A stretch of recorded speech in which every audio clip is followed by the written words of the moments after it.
In this video, I will solve your doubts about how to become captain in EAFC 24 player career mode and whether or not it is possible to do this. In this video, I'm going to be commenting about the option to become the captain in the career mode of EAFC 24.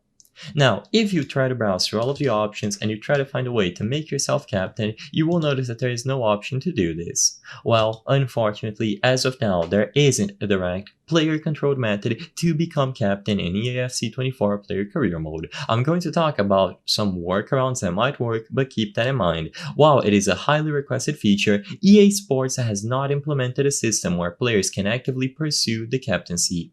Now, typically the game's AI determines who becomes captain based on some factors like the player overall rating, so higher rated players have a better chance, the team tenure, so long-standing players are often considered, and the player role, where key positions like central defenders or midfielders often wear the armband. Lastly, you have leadership attributes, so there are hidden stats that can influence the AI's decision.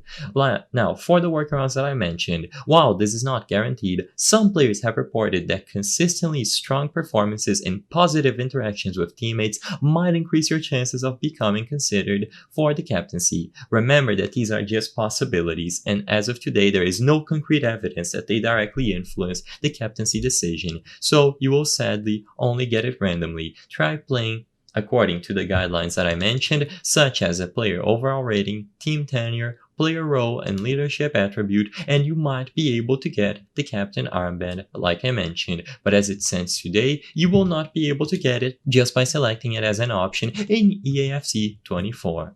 If this video cleared up any questions that you had, please remember to give it a like. The purpose of this video is not to spread misinformation, but to let people be aware about the limitations of choosing a captain and why you cannot do it on your own pick.